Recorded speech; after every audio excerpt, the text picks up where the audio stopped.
tonight's Defender Forum. It's sponsored by the editorial board, or I am a member of the editorial board of the Virginia Defender newspaper. I'm also chair of the Sacred Ground Historical Revelation Project, which some of you may already know. And so I just want to say welcome to tonight's program. And before we get into the main program, and as quickly as I can, I want to let you know that there are a couple of announcements. One, of course, is that if you have not been to our building before, you might want to know where things like the bathroom are. And so when you go back out into the lobby and turn right, normally I would direct you to the door in the corner in the right, but I think tonight you're going to have to bypass that one and go through the doorway to the bathroom that'll be on the left and go through that doorway. There's also a water machine which will give you hot or cold water. And then, of course, we have some coffee and tea and some light refreshments right here. If you have anything else or something else occurs to you that you need, just please let me try to accommodate you. We have one announcement at this moment that I wanted to be sure that you know about, and that is in reference to a case that you may be familiar with if you can read the paper or attended the last meeting, and that is that at noon on Monday, April 28th, the family of Virginia prisoner Jermaine Doss will hold a press conference in front of the office of the Secretary of the Commonwealth, which is at 1111 East Broad Street, before delivering their request to Governor Terry McAuliffe to pardon Jermaine Doss, who is now in his 14th year of life plus 38-year sentence for a crime he did not commit. After Jermaine was convicted in 2000 of a murder for hire, the only witness against him, the confessed killer, admitted that he had falsely testified in court in order to avoid the death penalty. The witness testified to this at Jermaine's appeal, but this time the judge refused to believe him. The Doss family has now exhausted all their legal remedies. Jermaine has always maintained his innocence, saying he was set up by a crooked cop for refusing to give in to his demand for a bribe. That officer, former Norfolk detective Robert Glenn Ford, is now serving a 13-year sentence after being convicted of extortion in another case. On the basis of this new development, the defenders have been working with the Doss family to try and obtain a governor's pardon. More than 1,000 people have signed a petition supporting this request, and we ask you to please join Mr. and Mrs. Ray and Willie Mae Doss and us at the noon press conference on Monday to show your support for this courageous family that has never given up the fight to free their son.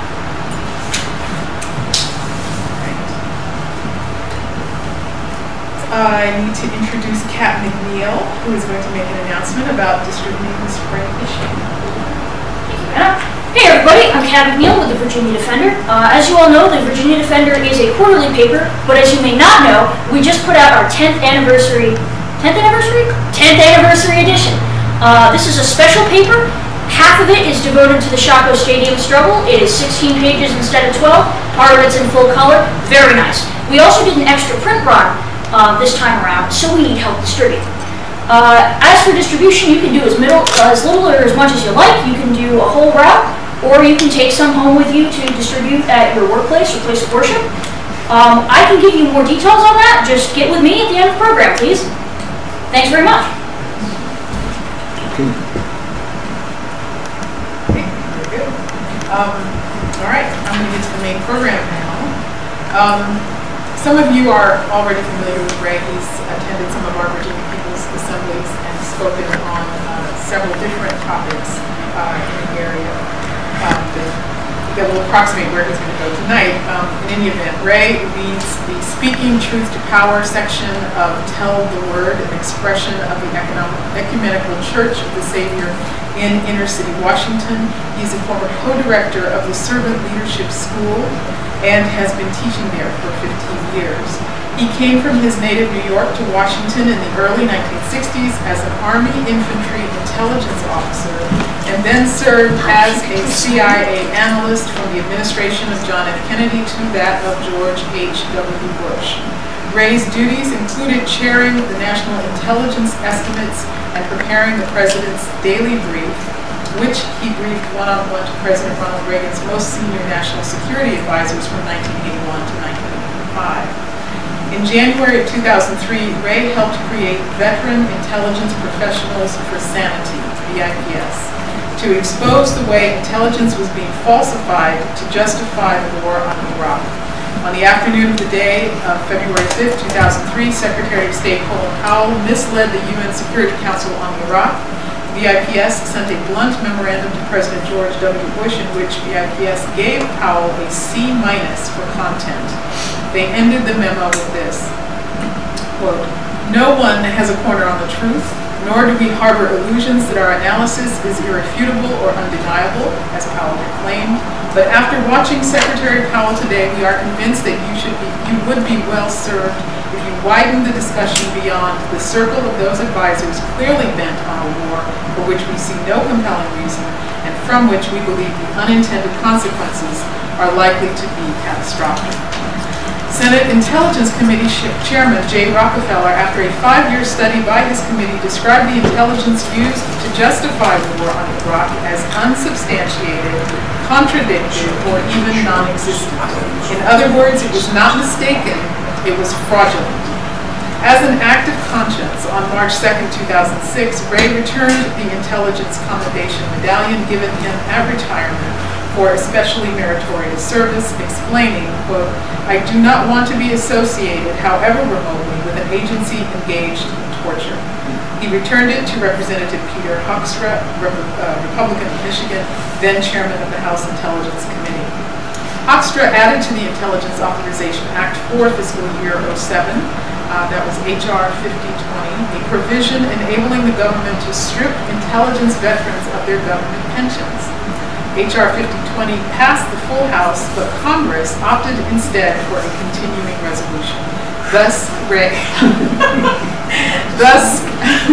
Ray was spared from having to go back to driving part-time for a red top cab. On the early afternoon of May 4th, 2006, in Atlanta, Ray confronted Secretary of Defense Donald Rumsfeld on live television with pointed questions like, "Why did you lie to get us into a war that was not necessary and that has caused these kinds of casualties?" The impromptu 4-minute mini-debate that followed is still receiving hits on YouTube.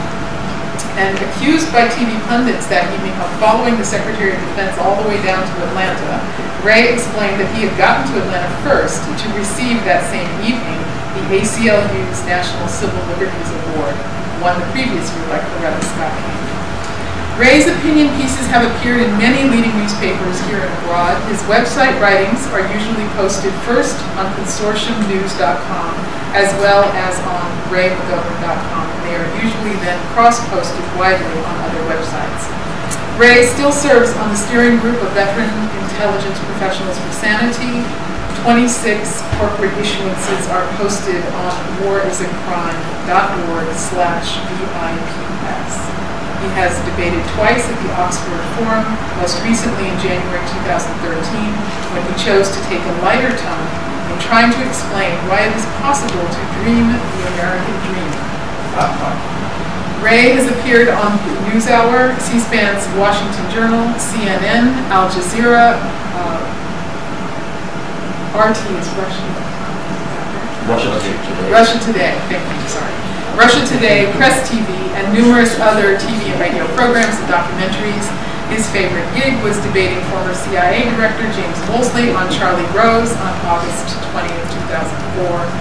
Ray has also addressed a wide variety of audiences in the U.S. and abroad. He studied theology and philosophy, as well as his major, Russian, at Fordham University, from which he holds 2 degrees. He also holds a certificate in theological studies from Georgetown University and is a graduate of Harvard Business School's Advanced Management Program. A Catholic, Ray has been worshiping for over a decade with the Ecumenical Church of the Savior. He has been invited to lecture at various interfaith and ecumenical events around the U.S. and has preached at a number of Christian churches and Jewish synagogues. Ray is particularly fond of substitute teaching. He has been invited to do at universities and colleges, and at George Washington University, though he quickly bore out his welcome when he stood silently with his back turned toward then Secretary of State Hillary Clinton. He was seized and badly beaten while Secretary Clinton spoke eloquently about the need for freedom of expression in Iran. Ray is fluent in Russian, German, and Spanish. He and his wife have been married for 52 years. They've had 5 children and 9 grandchildren. Welcome back.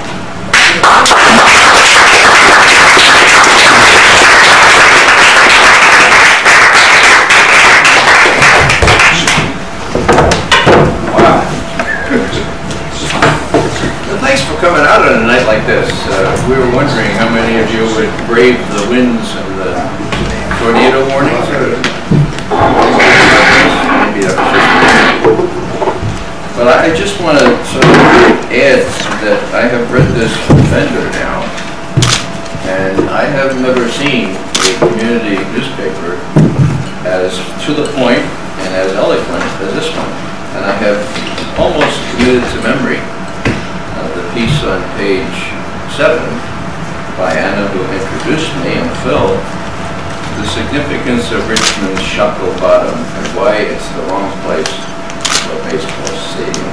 You know, I love baseball, but there's the right place and the wrong place for it, and boy, is that the wrong place. So I'm really glad that a lot of you are supporting that. And I think that what I say tonight will supporting the fight against it, of course, for a minute. And I hope that tonight my remarks will be able to be related in your mind to the issues that Shockoe Bottom raises locally. I probably should note that the only inaccuracy in my introduction was that the Veteran Intelligence Professionals for Saturday only had 26 corporate issuances. We have 27 now, and we will have 28 tomorrow, because we were really upset by all the pundits and all the academics who were dead wrong about Iraq just 11, 12 years ago. Now they get all kinds of space and all kinds of airtime to be wrong again, this time about Ukraine. And so we did our own little memo. It's in draft now. It's being coordinated tonight. It should be out tomorrow. We usually put it out first on consortiumnews.com, which is my favorite website, not only because that's what I publish first, but Bob Perry, who runs it, is one of the few. I would say, I used to say handful, but I think there are 2 hands full of bona fide investigative reporters, journalists in this country now. And Bob is to the top of the list. He and Cy Hirsch, I think, are about the same caliber. So, consortiumnews.com will have it tomorrow. What else did I want to say? Oh yeah, number 27, the one that we most recently did, the memo of the IPS, had a very small title. It simply said, Fire Clapper. Clapper, as many of you know, is the Director of National Intelligence. He's Obama's top intelligence official. And as I'll show you in a second, he lied under oath about a not inconsequential thing. I've never seen somebody lie under oath and stay in office in such a senior post.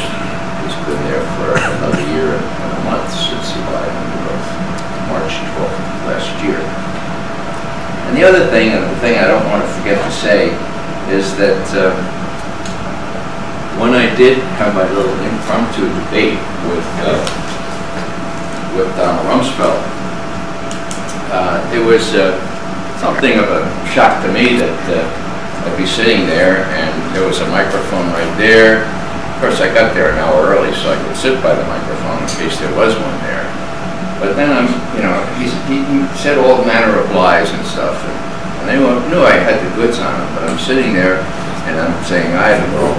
It's a very hostile audience. Those of you who've seen it, very, very male, white, Southern, defense-related, well-heeled, the kind of audience I usually don't get in front of.